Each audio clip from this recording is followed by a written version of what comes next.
What's up, guys? Damien with Portersville Fly Company. So today we're here to discuss and tie a version of Mad River Outfitters Brian Fleshing's Woodland Plantation crab. Now, this thing's went through some, well, we put it through some heavy modifications. So you can call it what you want. We're going to call it the Morning Wood as a nod to Brian. But we've modified this bad boy to do a couple things a little different in the water. So, in Brian's video of his time, he talks about the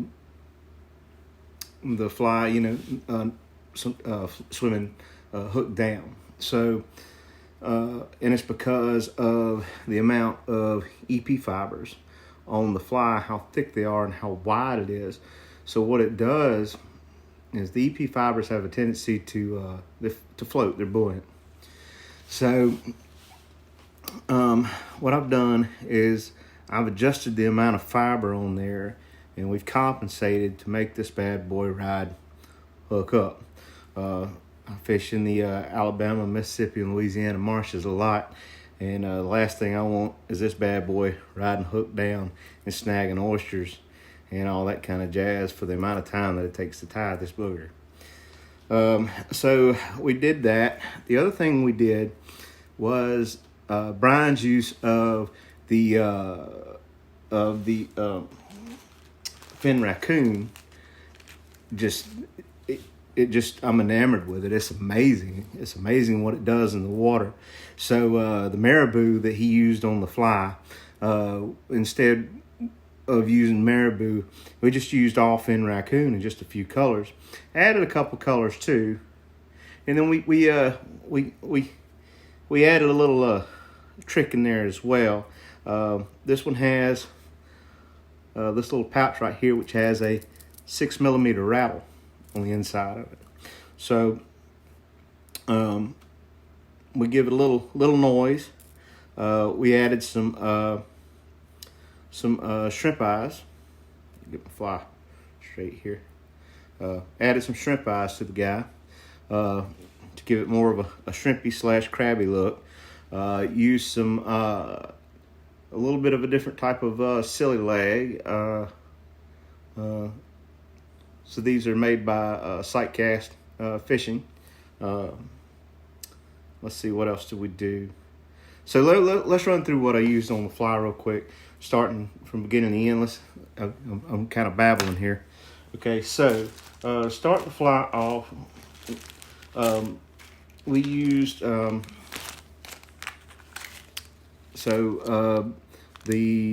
Blaine chocolate body tubing in a olive color, a 6mm glass rattle.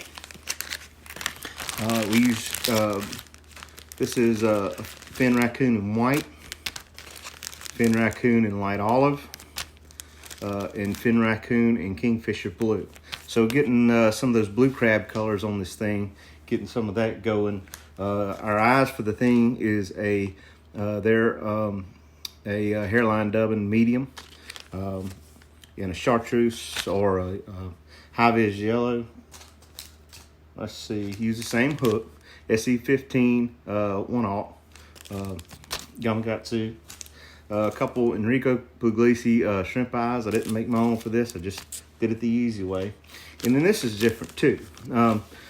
So I think he used EP crustacean brush or something, I believe is what he used. We used a little bit lighter brush. So we used the EP 2-inch shrimp dub brush in a root beer color to help lighten us up a little bit.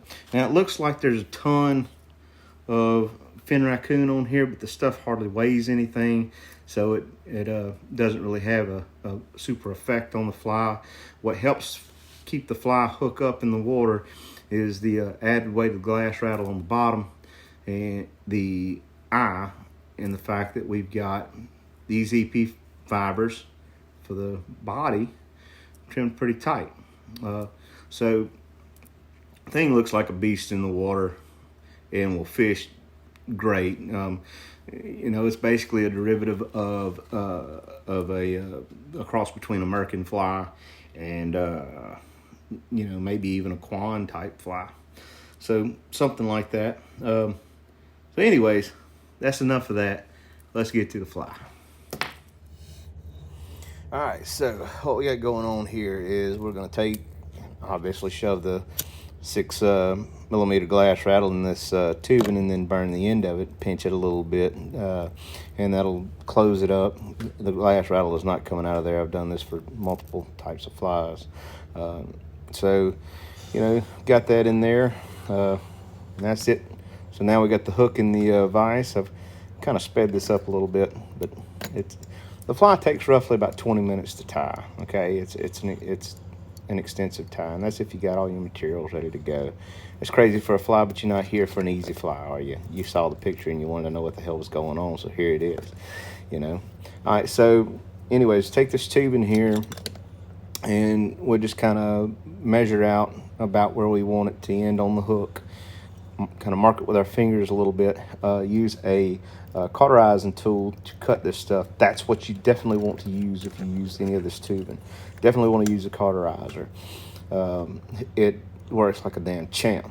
Okay, put it on the hook. We stay behind the point of the hook, and just get it, you know, fixed on there with some really tight wraps. I'm putting quite a bit of pressure on this thing. Gonna come in with a little bit of super glue. I guess if I can find it here, and put a dab of that on there, and then make sure, use a bodkin to make sure that it wraps all the way around, and then get a little bit on the tube in there, and then, you know, done with that. I think next up, I'm gonna put the lead eyes on up here. You know, you can't ever have too many eyes, right? This fly's got a set of lead eyes and a set of shrimp eyes. So crisscross applesauce, get them on there. Some really tight wraps, little round and down, good enough for me. Straighten them up a little bit, and go back here to the back where we're going to get started with the fun stuff. Now we flip this thing upright in the vise, because we're going to tie everything on top of the hook. Now that's something else I didn't talk about in the beginning with the EP fibers. Instead of tying the EP fibers on the bottom of the shank, we tie them on the, I guess it depends on how you look at that. Tying them on the top of the shank, rather, we tie them on the bottom, on the gap side. This is a very wide gap hook, so you got plenty of room here. So anyways, back to what we're doing here. So got some fin raccoon, just split it up a little bit, and stuck it around the hook shank, slapped it on. Now with this blue here, I'll take that and split that in half with the amount of material I use. Put a little bit on each side. Now this stuff is real wispy. It wants to walk around the hook on you. So you got to spend a minute with it. Hell, this is, you know, it's your tie, man. You know, spend a minute with it. You know, take pride in what you do. This ain't a damn 5-minute tie. So, you know, get your shit straight. So, you know, I'll get a few tight wraps on there, get it spun around, whatever it takes. You know, now you're gonna have a little puffiness going on here with a fin raccoon on the shank side. So we're gonna cut that crap off, get it out of the way, so we can come in with a big net. Let me tell you this. So, you know, the fin raccoon has some, I don't know if you want to call those guard hairs or what you want to call them, but it's got some really long hairs in it.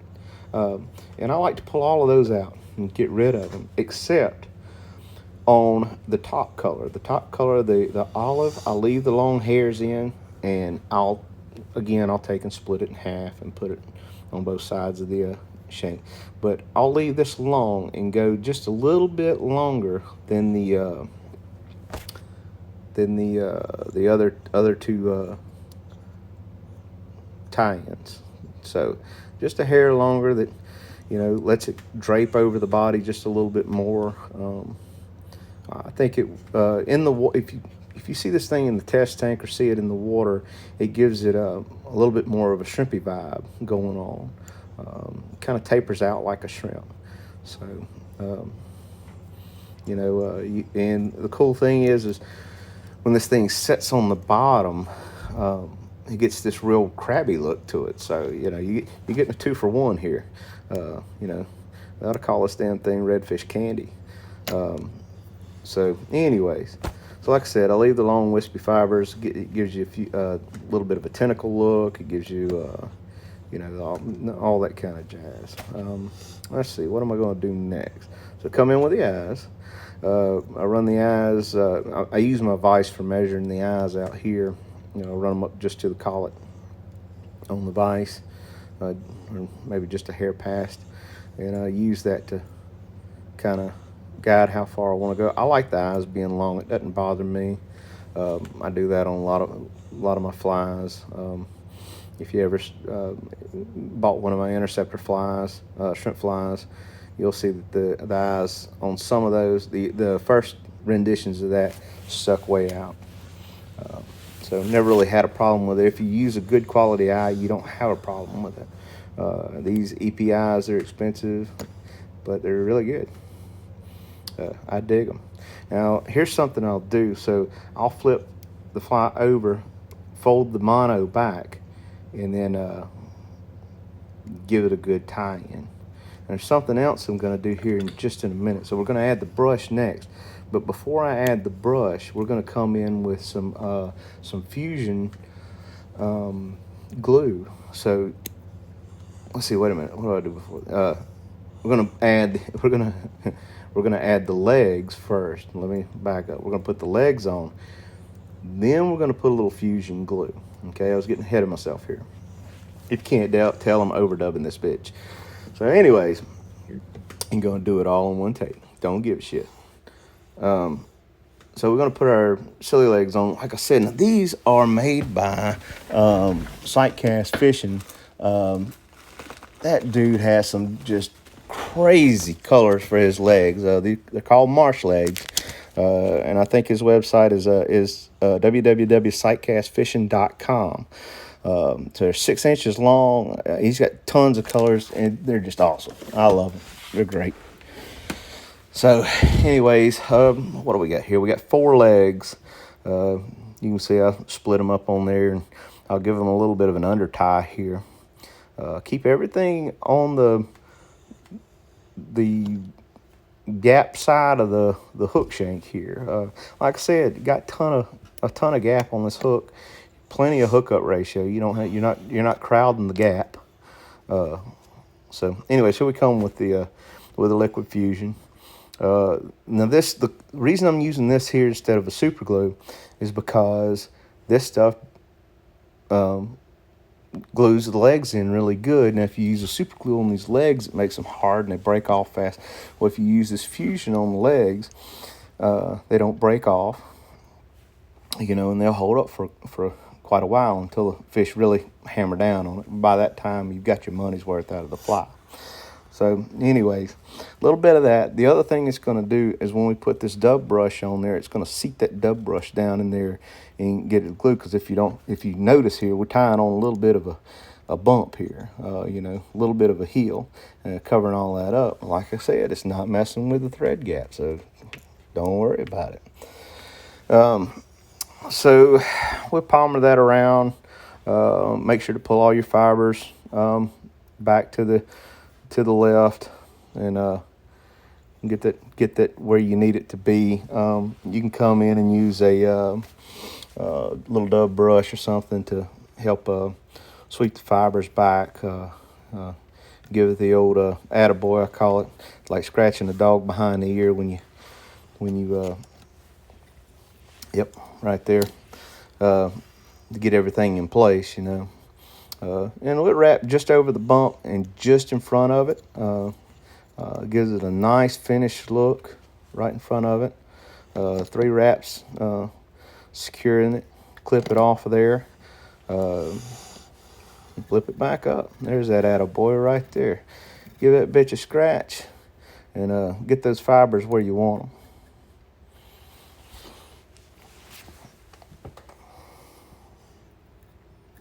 So, all right, there's that. So the next thing we're going to come in with is our EP fibers. I highly suggest, I cut my EP fibers roughly 1.5 inches long. Get me a spot of them that's about, I would say, a little less than a pencil width, and I'll cut them up. And usually you can get by with 4 passes with this. And I'm starting with the darker color, which is it's an EP fiber, 3D fiber, and I believe it's a root beer type color. That's a real crabby looking color. I love the thing. I use it on a lot of crab flies. Going to use that, and then we're going to use a tan. And ironically, the tan isn't even an EP fiber. It's a Semper Fi fiber. Their version of an EP fiber. I think it's all the same because I run out of the tan EP fiber. So to be honest with you, I've got a ton of Congo brush, Congo hair, whatever it is, coming from what's the mad scientist over there? What's it called? Shit, I can't remember. What is that called? Anyways, whoever it is. Flat Tires Dungeon. Yeah. So anyways, you just tie these in the same way you would on a Quan fly or American fly. A couple cross wraps. Make sure to separate your fibers. Pull them forward. 2 more cross wraps.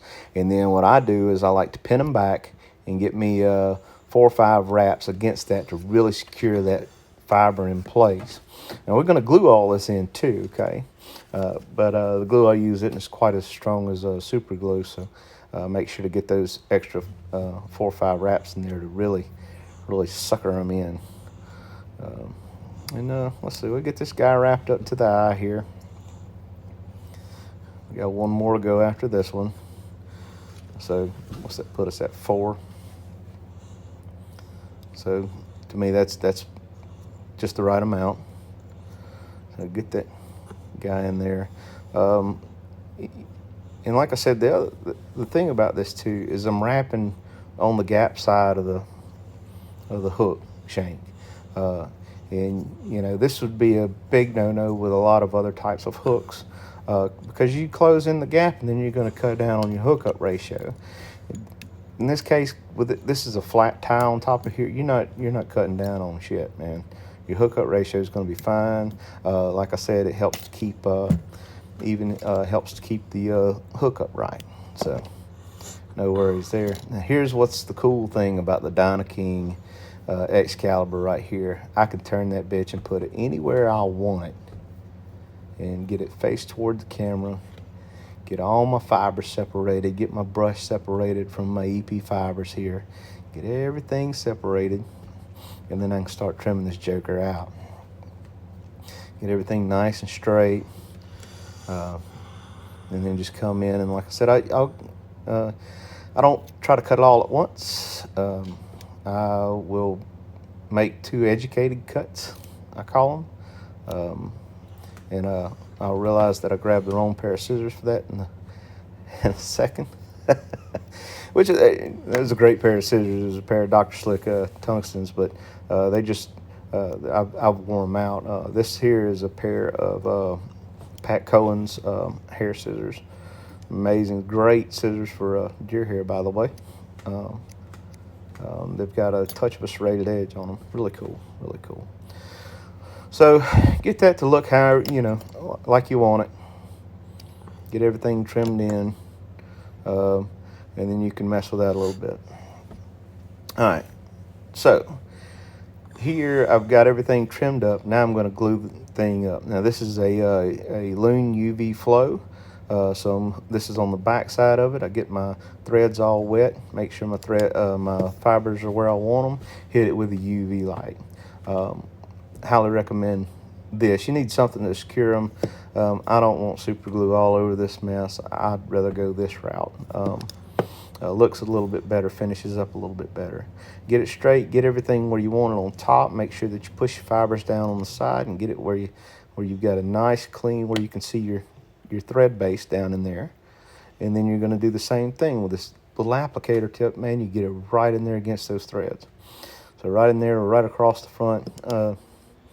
of the lead eye and then zap it. So ain't nothing to it. And like I said, this is we're gonna call it the morning wood.